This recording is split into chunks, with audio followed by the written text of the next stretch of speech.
How do you run a yoga studio online? You brought up that this is a very common question. Brea is running an online yoga studio currently and has built it from the ground up. So she has gone through the whole process of, should you have a third party like a Squarespace? Should you custom code everything? Do you need a developer? How do you do things? How do you record classes? How do you get other people on in your classes from around the world? It has been this sort of like crash course of running an online business, and actually not just running an online business. There's staff. We have a whole team of teachers around the world. We have like thousands of members from around the world. Like this is like a business. Can you kind of walk us through the process? Like, how did it all start? Yeah, like why online? Well, Yeah. I had gone through so many years of my own yoga existential crisis. Like, how do I want to teach? Who do I want to teach? I don't want to teach. When I had figured that pathway out for myself, it just felt a natural next step was to teach this and share this with other people. And so social media, of course, was like a very natural thing. So I started sharing this like anatomy informed approach on socials. I realized, okay, well, I like what I'm doing. I like this anatomy informed approach. And it seems like other people are actually really liking this. And so I was getting a lot of really positive feedback from social. And then I started to get a lot of questions of people asking, hey, do you know any teacher trainings that teach in this anatomy informed approach? And then realized, oh, okay, I could teach this in a teacher training, and I could probably just do this as a course online because it's a global audience that it's interested in this. So it sort of like lent itself towards being online because I knew my niche, which is anatomy informed yoga, isn't local. It's not exclusive to local. And so I launched a course. That was the first online venture that I did, and launched a teacher development course. So not like a teacher training, but like a more anatomy for yoga teachers and movement practitioners course. It did really well. And then I was like, okay, maybe there's something here. Maybe people want more of this. And it was like 2016. People want this. There's nothing else happening. I don't know, to my knowledge, that there's anybody teaching online in this approach at all. So it just really felt like a gap in the market. It's so interesting you talk about starting with courses, because I feel there's not just right now, but I think maybe the last year, 2 years, there's this been push on social media for everybody to start selling courses. Like, are you a photographer? You should sell a course. Are you a blankety blank? You should sell a course. And I feel like right now in the zeitgeist, it's this assumption that if you build a course, you can easily sell it. And having been on projects and teams that have from the ground up built courses to sell online, it's not that simple. So it's really interesting. I'm wondering, because you did it so early on, maybe you were like kind of snuck in that early wave, like you were so different from everything out there. But then there was like a natural progression from course to membership, and I could see a membership being so much more attractive because it has, air quotes, a little bit more stability. Like, it's not perfect. You're gonna have a churn. Some people won't stay forever. That's a-okay. But month over month, you can kind of have a little bit more stability as a teacher. I think the way that I perceive when I started it, you really nailed it. I felt like I was early in on the housing market, so to speak, right? Like there wasn't because it really was just clear. There was a gap and I knew I could fill it. And so it was a beautiful timing in that sense. And also the relationship building that had happened was how I think I was able to even sell a course in those days in the first place, because social media, the algorithm was still driven by your friends and not what the algorithm deemed what you could see.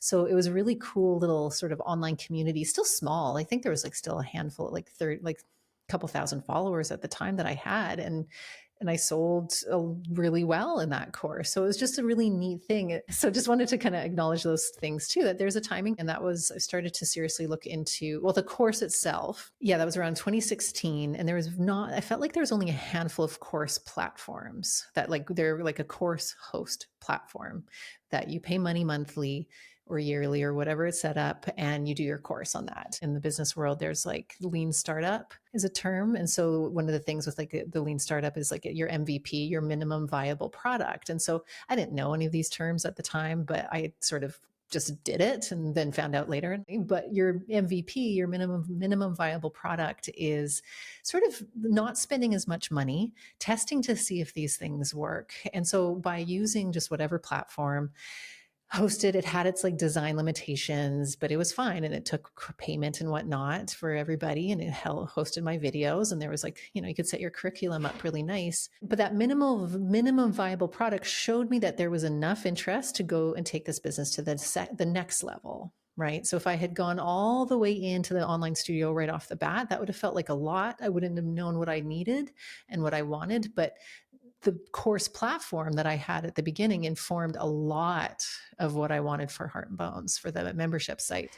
Before you even do that, you can test the waters with things like making it possible for people to sign up for wait lists, right? Is there even an interest? Are people signing up for a wait list to know when your course goes live? And some of the, big, most successful companies have done wait lists because it's like the initial testing.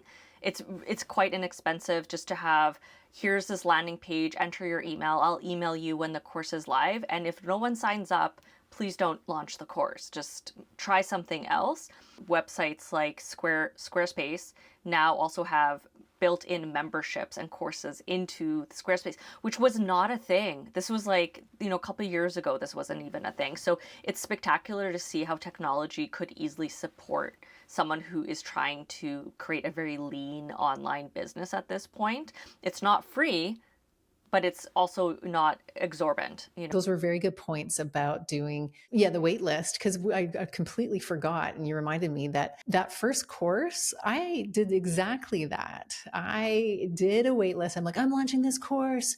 It might have been coincided with like a big discount. So it was like early bird wait list. So it might have been even something like a 50% wait list or something. Like if you're on this wait list and if you're signed up by X day, you get 50% off. And so that did really well. And then all of a sudden, a whole bunch of signups.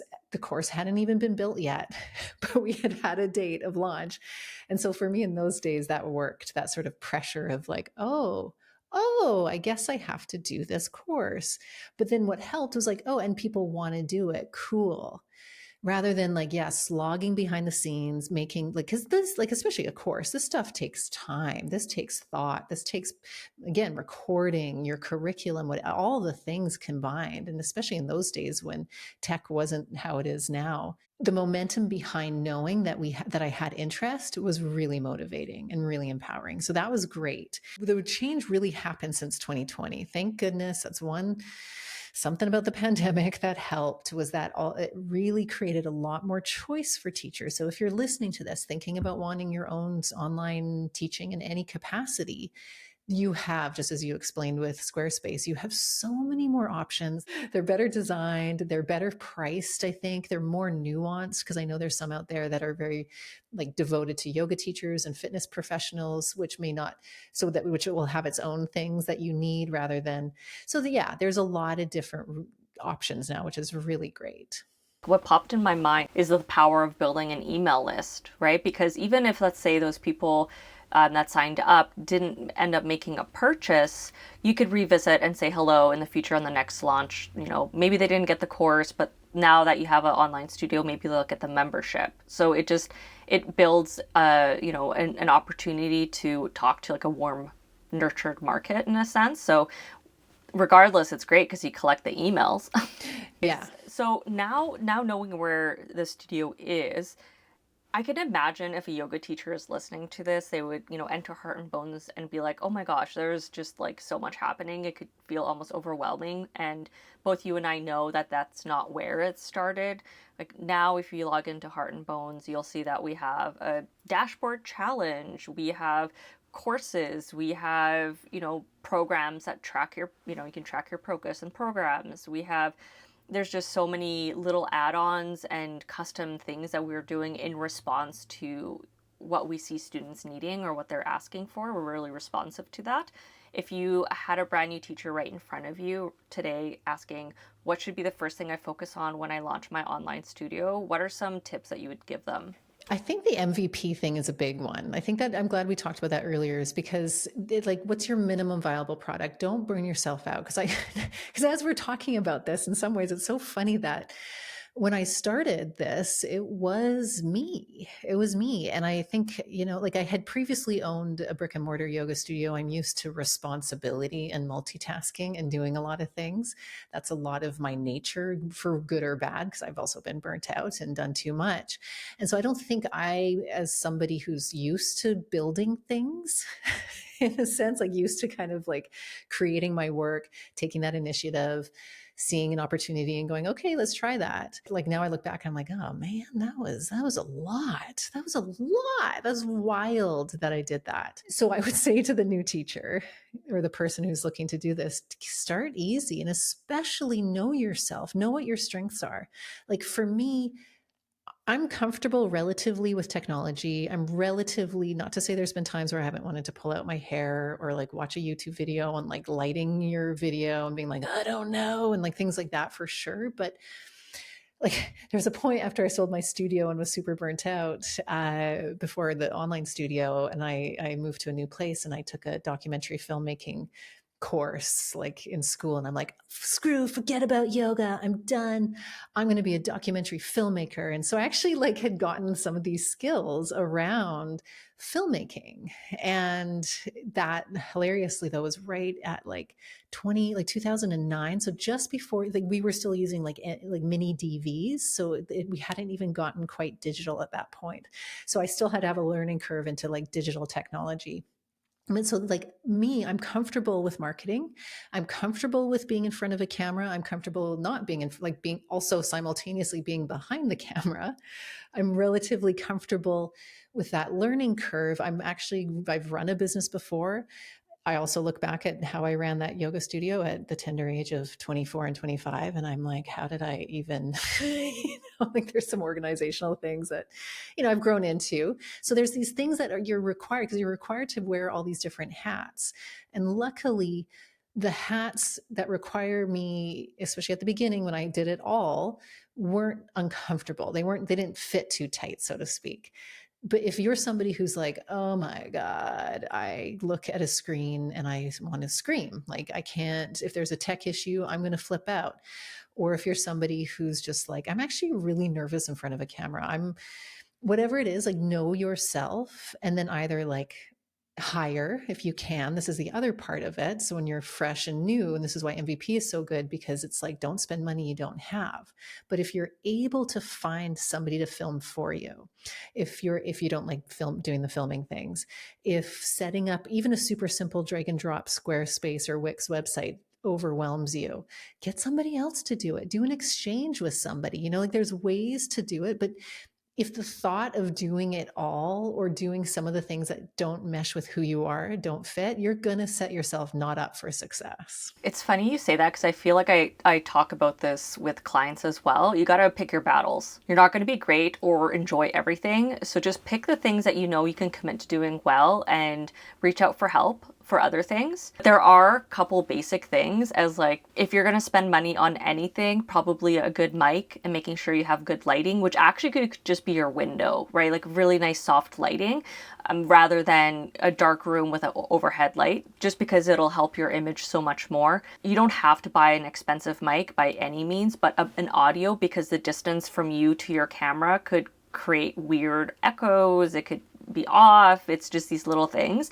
So I do think, like, in a very practical sense, there are going to be a couple things you're going to have to do for like hardware in a sense. But at the same time, I think most people in their pocket have a really great phone that could probably record what they need. So I don't feel like I wouldn't pressure anyone to go out and spend a ton of money on a camera, especially when you're first starting out.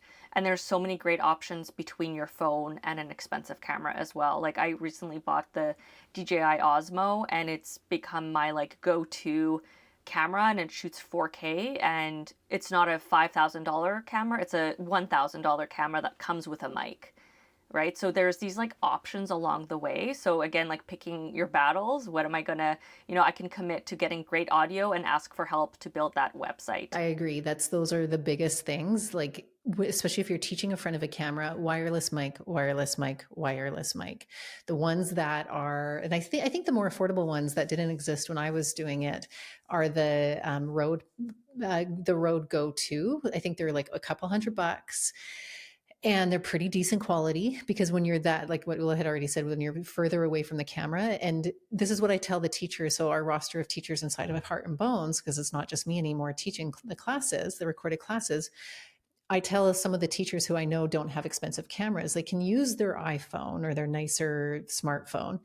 But as long as you have that really good microphone, because most of the time it's the sound. And this is what I learned in film school. That was what they said back in the day too, was like, you can get away with not perfect visual, but if the audio is off, it's going to ruin everything. And also, I often would like places I would film. I went and traveled with my family in 2018, did a teaching tour around Europe and the UK, and I brought all my camera gear with me. But we stayed in Airbnb. So I got very good at looking at photos of Airbnbs wherever we were, that I could tell, is there a wall and is there natural light? And I could get away because I have a decent camera for it to, it goes back to that professionally and professional conversation we've had in previous episodes, where the light always natural for yoga, especially for the context of what we're filming, and makes such a big difference. And then just a clear wall or like a nice couch or something. So it like, and so I was able to successfully stay in a ton of different Airbnbs over a long period of time doing that travel, teaching and filming, and just it worked, and they didn't look too low quality. So I'm sharing those kind of details because it doesn't have to be intense. And I also just, isn't that amazing that we live in a world now where that could happen, where all I needed to film my classes for Heart and Bones fit in a heavy backpack. As someone that has had to deal with like content stuff and equipment stuff, if you live in a city that I was thinking when I lived in Edmonton and Ottawa, they both had a VizTech. So I don't know whatever version is near you. VizTech is just a photography store and you can rent equipment as well. It's a really great test case as well. And you can always try out gear, rent things before you commit to buying something. A lot of camera stores also will let you put that rental fee towards the purchase of the product. They often have used gear. I rarely buy anything new. I'll buy it from the camera shop because I know it's under warranty. There's just like all these ways to kind of lower the cost and make it a little bit more accessible. Your local camera shop also will walk you through all your silly unknown, like, oh my God, I don't know what to do. The amount of times I'd walk into VizTech and be like, can you please explain how I XYZ? Because I was frustrated trying to Google it and YouTube it. So there's all these options out there.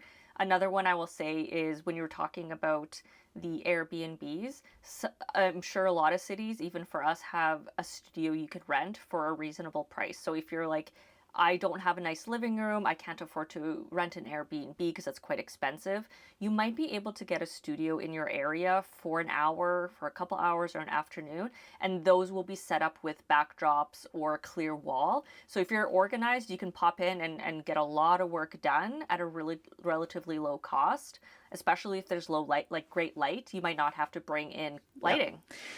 Yeah, good points, Ula. I've forgotten about all of these things. And the rentals, you're making me think. So in different places, I've rented photography studios because there are often in a bigger city, there'll be rentable photography studios. And I just went in there and filmed, and that was pretty affordable. There's another company that I've used to both host workshops, like used to find spaces to host a workshop and or to film. And PeerSpace, PEER space.com is quite good. It's not in every city. When I did a workshop in Berlin and needed to rent some space, there was I've noticed Berlin had a couple different versions of that. So what I usually do, if there's not rentals on PeerSpace, which is sort of like an Airbnb for workshop, studio, photography spaces, if there's not that, I just Google studio rental space blank city that you're in, and usually you're going to see photography. So if a place is like a photography studio, you'll be able, that those work really great for filming your classes, and most of them always do have natural light. So I think when you get out of the box and creative, because a lot of times yoga studios don't work to film in, they can be very echoey. Granted, if you have a good wireless mic, that can reduce the echo as well, but oftentimes like a lot of yoga studios can be dungeon like. Sorry, I know that sentence came out and I was like, well, hopefully they're not dungeon like. But in terms of lighting, right? Like, because they can be like, it's like a womb and it's dark and there's not a lot of natural light. So honestly, like, just if you're on Heart and Bones online and you see a lot of, actually, that's almost worth just checking in. Go do our $1 for 1 month, or do the 7-day free trial. Cancel at the end of it.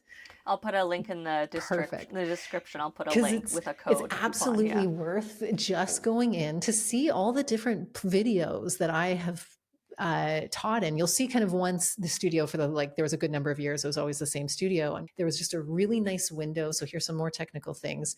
I found the best light is when you're right by a window perpendicular to you or flat wall behind you, and then you've got the window to one side, if that makes sense, if perpendicular is the right way to say that.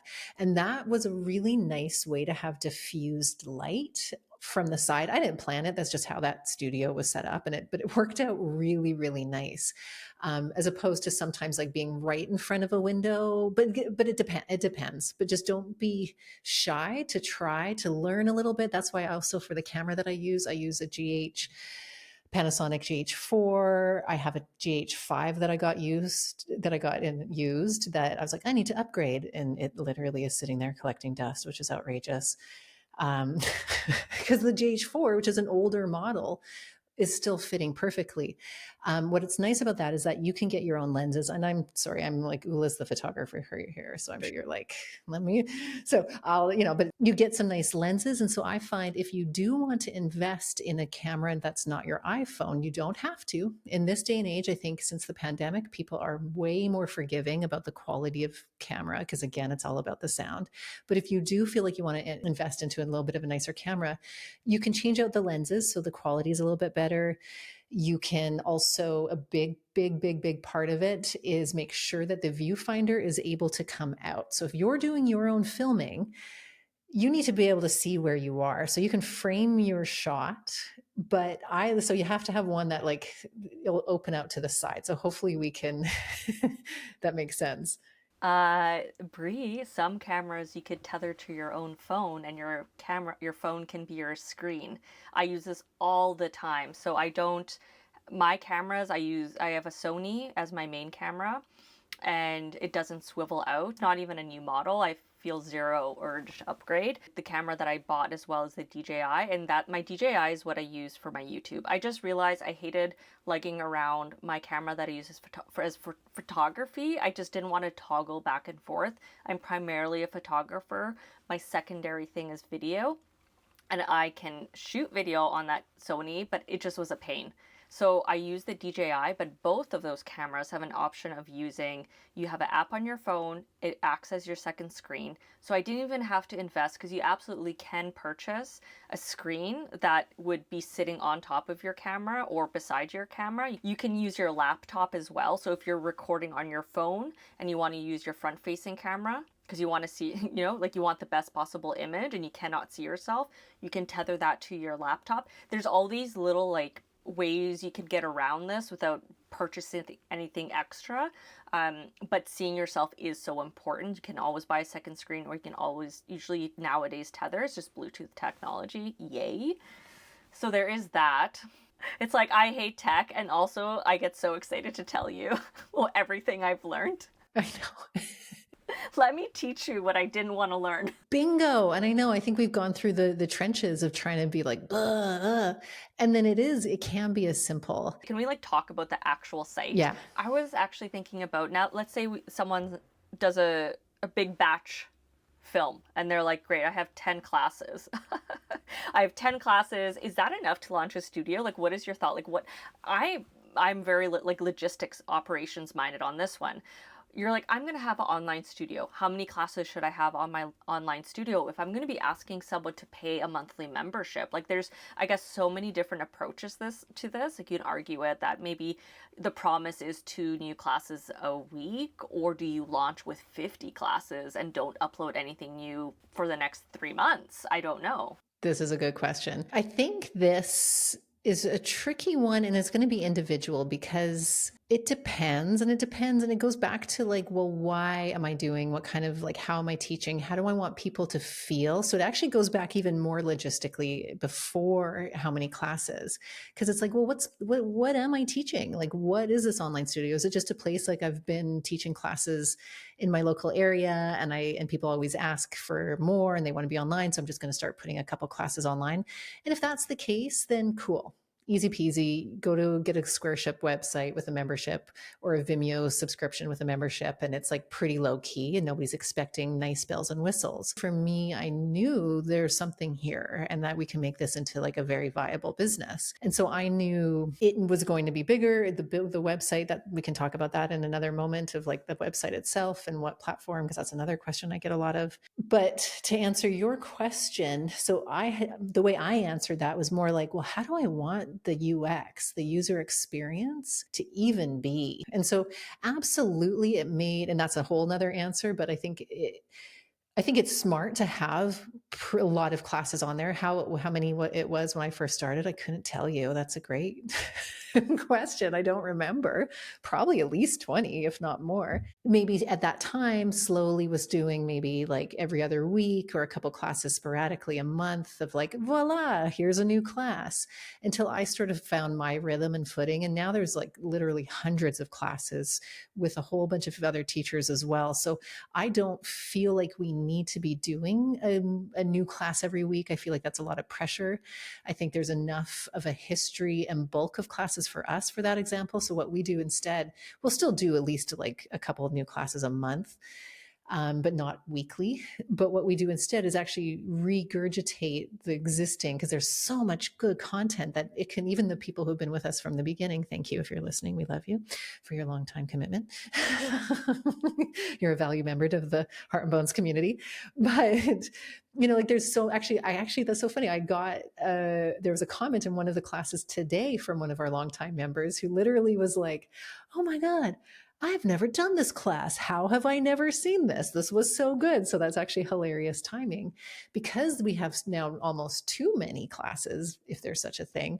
Now the question is the UX of how do we get our members to like do the ones that have already there, so we're not reinventing the wheel. Because I think especially if you're your own solo person, that's a big expectation for some of us, to have to do a new class every week. Or maybe you're like, that's easy peasy, here's my new class. Or your new class can just be because your yoga studio structure is actually live classes with you on Zoom that you record and then you just upload. Which is something we do. We have live classes and then we have replays so people can watch them later on. They get a lot of plays because they're generally longer classes and people like that. It's a community feel and it allows for any time zone to enjoy it. And I always say this when talking about live classes and the recordings, whether it's in like a course, a mentorship, or the online studio, there's something magical about live classes, watching the recording, still feeling like you're actually still there. It's kind of this neat little thing. And I think if anybody's ever rewatched a Zoom class from your favorite teacher, it can feel like it's all happening live. So it's a neat little thing like that. Yeah. So I think it's a personal thing. I think it's important to actually take a step back and figure out like, well, what kind of studio do I want this to be? Because then it's also like, what themes of classes, like how are people finding the classes? Is this an Ashtanga online studio? Well, then that's maybe a little bit easier, because you in a way only ever need one or two classes because it's the same. I was going to say right? that'd be the ultimate one, because then you're just like series A. Yeah, and like recording. Yes, actually, man, if you want it super simple, wow, that is a good idea. Lucky Ashtanga. Then you could just like your follow-up videos could just be breaking down postures so people right. that are home by themselves can have a little bit more guidance, because some of the postures are a little more tricky if you don't know what to do. Mm-hmm. But if you're teaching yoga that's not attached to a specific style like that, like we do, then it's like, well, how do I want our users and our members to experience this? And we realize, because we're an anatomy informed approach, our clear direction then of how to organize all the classes and what kind of classes and how many classes at the beginning was recognizing, okay, people know us and love us because we have this anatomy informed approach, which is really body focused, and mind and heart and deeper practices of yoga, of course. But we're also known for like, okay, moving your hips in fabulous ways, moving your shoulders in really great ways. So there's ways, so we had to build, or didn't have to, but what we did was built the UX of the website of being able to choose a body part then and filter a class like, oh my God, I've been at work all day. My shoulders are so tight. Now I can go and just click on shoulders and then filter even further. Like, and I only have 10 minutes. So you can do a filter of the 10 minutes or less. And I actually just want a relaxing shoulder class. So you can just like create it's like build your own adventure kind of way of doing it. So my shoulders are tight. I only have 10 minutes and I want it really easy. Great. Well, you can pick each one of those and then it shows up all the different classes that fit within those parameters. So for me, when we were building that out, that was very clear. I wanted to have that choose your own adventure because to me, anatomy informed yoga is just inherently inclusive and inherently more accessible for people. And the way that we bring accessibility and inclusivity with the online studio is like, we're not expecting you to do a class and you can just press stop if you don't like it and find another one, like it's that freedom within the way that people choose. That was all pre-thought. That didn't just happen. I think if you are wondering how to think about this stuff, maybe listen to our brand episode. I think this kind of overlaps because we're talking about what the user experience is. I think that is linked to brand. For us, it definitely is, like our categories. For Heart and Bones, I'm wondering, now that we are where we are, where do you see yourself focusing your energy for the online business in the coming years? Yeah, it's an interesting place to be because this is 7+ years in and going from a lot of it alone, of course. The web development company that built the site custom with me was like part of that team at the time of the build. But then that launch was just me teaching the classes and then one by one bringing in a new teacher and then even bringing in like, taking that investment, as you were saying, that leap of faith of like, I actually need an administrator. Like I need somebody to do our customer service. We're getting a lot of emails that I can't do this all. And then that was like, the first leap of faith, like, can I afford to hire somebody? And then like I did. And then in the end, I'm like, oh God, that was priceless. And then, okay, now I need somebody else to do this. Can I afford to hire them? And so, so like the team slowly starts to build in these really mindful, cautious ways. And so now we're at this place where things are still continuing to grow and evolve, but I don't feel like we're quite in the building phase that we used to be. I think that like everything's building. I think there's always change is always happening because it's just really fun as well. I have a fabulous developer who's amazing and who who allows us to grow in creative ways, but the structure has been built. So I think about the foundations of a house, like the house is decorated. Oh, now it's more like the house has been built. We're now just like playing around with the decoration a bit. And so that's kind of where we are now. And I think also, thank you for this question because now I'm like realizing, wait, let's just pause and like pat ourselves on the back here and like, oh, hot damn, that was a lot of work. And how amazing to have a viable, sustainable business that's like supporting people all around the world. Not just our members, but also our teachers and the staff. Like there's like this like Heart and Bones is so much more than me. And that's an honor and wild. And that was the intention all those years ago when I first did that launch and was like, okay, maybe we can do it. So I'm just taking a moment. Thank you for the reminder to be like, it's a little pat on the back. Funny enough, I just saw it on social somewhere today. I love how these little magic moments happen. Where like a couple years ago, Snoop Dogg had he won some award and he did that acceptance speech where it was like, I want to thank me for working so hard and like thank me for na na na na na. And I remember loving that because that's so counter to the world that we're living in, and especially the conditioning of like, no, stay humble and small. So I'm just going to pull a Snoop for a moment and be like, yeah, thanks me, because that was a lot of work and you kind of forget until I'm in it. And so beforehand talking about the future, I think it's really important for me right now to be like, and the present is pretty special and I'm very grateful. Wow, holy guacamole, Now, okay, to answer phase two, I envision a little less of me, and which has been happening more and more, of course, where again, different team members come on and people and like help. And Ula, you've been such a big part of that.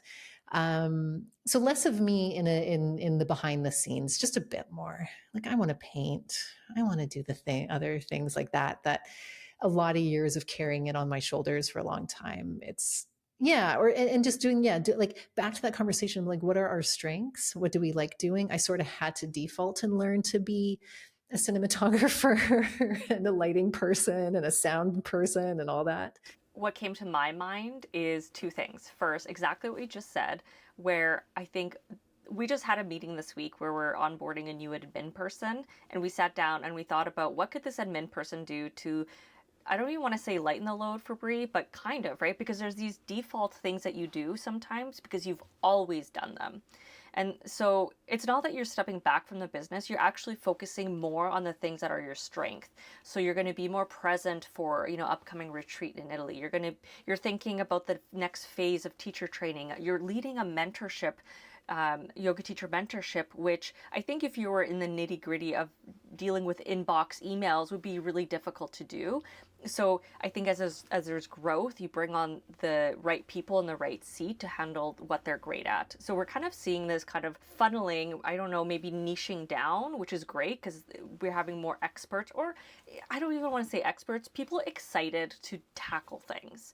Rather than being like you said, well, I had to learn that, they're here to be like, I want to do that. I'm excited to do that. So there's that phase. For us right now as well, I think one thing that we're great at as a team is we bring in a lot of traffic to the website.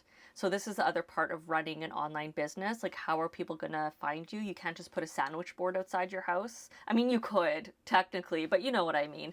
So we do tackle a lot of, the realities of an online business is how do people find you? And when you were talking, I was thinking, yeah, we're not really too worried about people finding us. We're now kind of tweaking, refining the dial.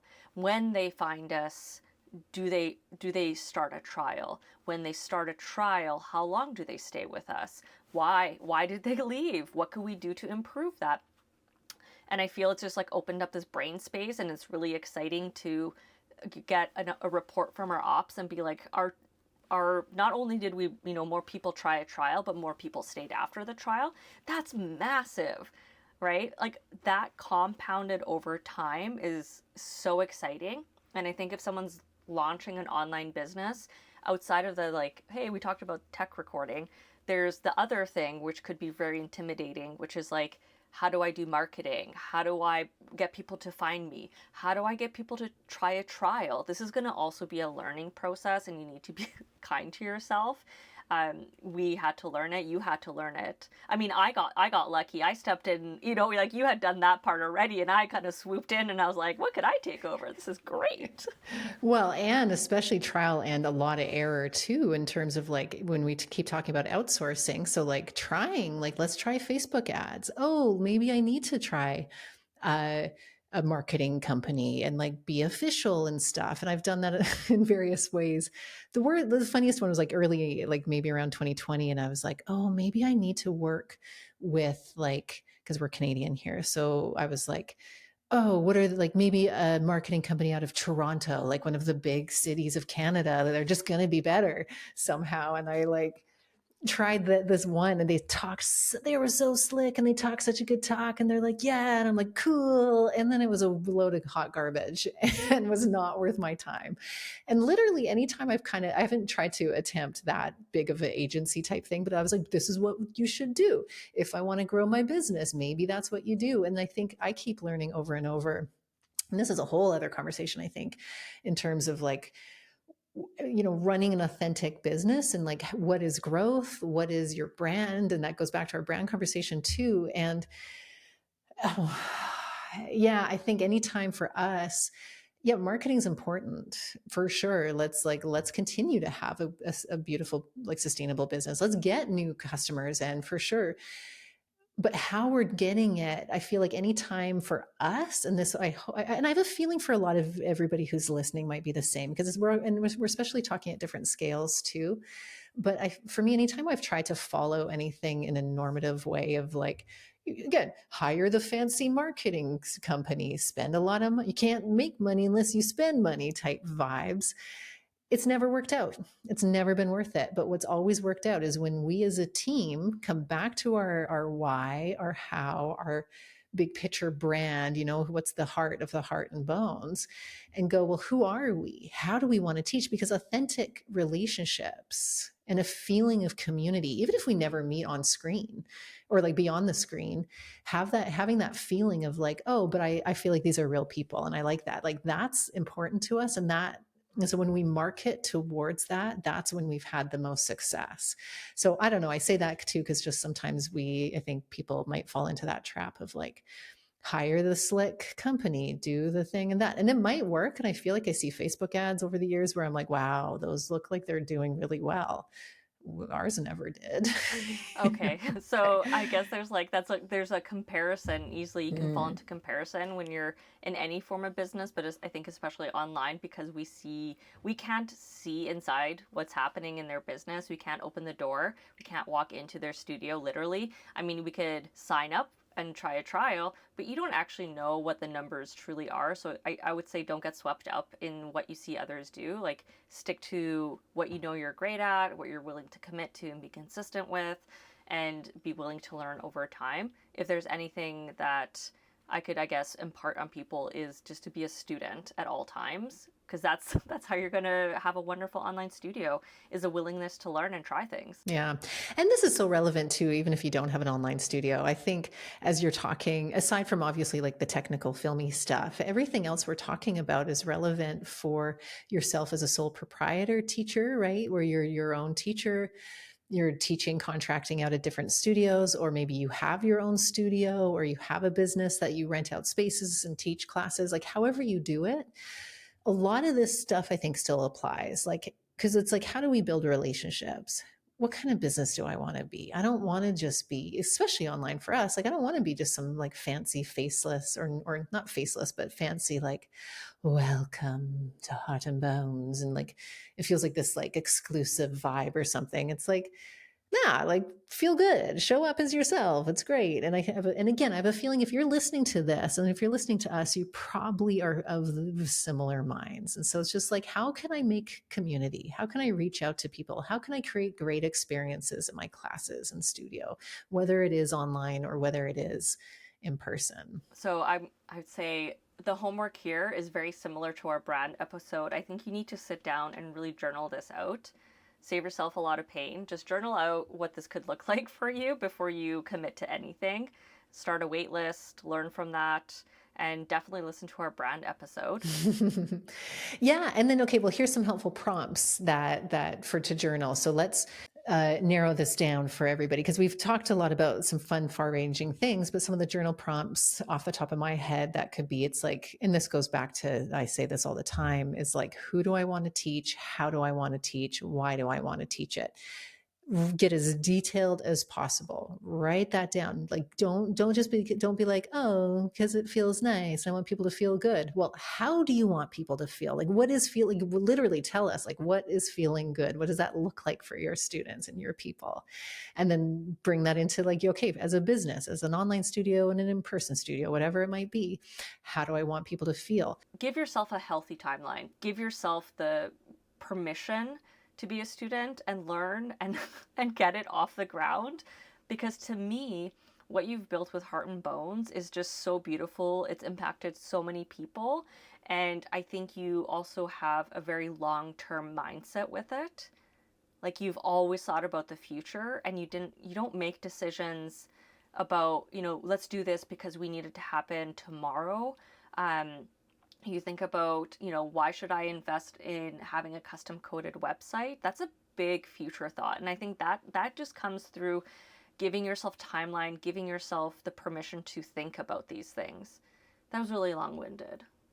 Be kind to yourself. Maybe just be kind to yourself about it, right? Yeah. Step by step. Yeah. And that's why, again, that MVP, minimum viable product thing is so important because it's also like stuff takes time, but having that patience because it's having the vision. And the vision is the thing that is the most important thing, that is your through line to get you there. Your vision starts with your why, your what, the how, and drilling that down to like, okay, knowing myself, what are my strengths, what aren't my strengths? And then that's going to help get you forward and help clarify your vision. So when, not if, but when the inevitable bumps happen, you can have that staying power and you can have that ability to change and pivot as needed. One of the reasons it's so important to like sit down and write this stuff down is, trust me, if you're building it while you're also like making the content, like you can't do all things at the same time. I was just laughing because one of the most common things I see when I'm building brands is people think it happens overnight. And what they don't account for is just being human, because there's always a thought process behind it. You need to give someone time to think about the thing, create the thing. Then they'll send you the thing and you need to give feedback. To give feedback, you need to read it, look at it, sit with it, then send it to me, right? So there's like, if you're building a website, guess what? You're probably going to have to sit down and write the copy. You're probably going to have to sit down and plan the pages out.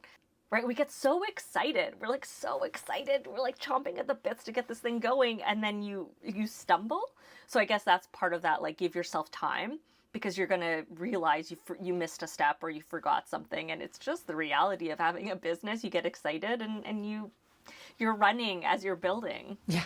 Let alone, how much have we even mentioned, and you're still teaching classes, right? Like we've barely acknowledged that. It's the least that I do these days with an online business 7 years in. I teach way less than I ever have, but also like pre-recorded me is like living and probably happening right as we speak all around the world. That's a funny thought because, I've pre-recorded these classes in the online studio. So like virtual version of me is like being active and teaching, which is kind of nice. Ooh, which also then makes me think, that classic saying of like, oh, a membership or like online business is a passive income. It's not. Like it is and it isn't. It is and it isn't. Like, yeah, or virtual me versions of me get to like are maybe on someone's screen all over right now, and I don't have to actively show up. Like I've recorded it, it's happening simultaneously to us recording this. Like that's kind of neat. But in order to get people to even look at those videos, we have to find what, like then there's the work of bringing them through the door and through marketing them. So passive isn't so passive. But anyways, I hope by the end of this, you're still excited, but in a grounded way, that maybe you're getting a little bit more clarity as you listen. To wrap it up, because I feel like, I feel we could keep talking about this. To wrap it up, because I just want people to stay excited. Now that you've built this business, what are 1, 2, or maybe 3 things that you absolutely love about having an online studio? The first thing that came to my mind, and maybe this is actually part of my answer that I didn't think of when you first asked me why I did this in the first place, but part of it was because I'm a traveler at heart. I love having the freedom to kind of just be in other places. And so part of doing things online is the freedom and the ability to, as long as I have my laptop and internet, I can go different places. So again, I was able to travel for a year with my family doing that teaching tour in Europe and the UK. And like I said, I was able to literally film classes in Airbnbs. I was able to teach in-person workshops at the same time. And I love, some people might not want that or care about that, but for me, I like that freedom. I actually just thought of that this morning too, another version of that where I was like, oh, right. I'm so grateful. As much as it can be intense and a lot of work and a lot of juggling, okay, I'm not in a cubicle, right? My personality would not do well, would not do well. And so that sort of like location freedom, but also freedom to create the world that I want. That's really important to me. And I think that was a big part of why I've been an entrepreneur, really, actually, since my early 20s. That like without planning that's actually back to my lemonade stands, even, when I was a kid. Like for me, I'm wired as an entrepreneur.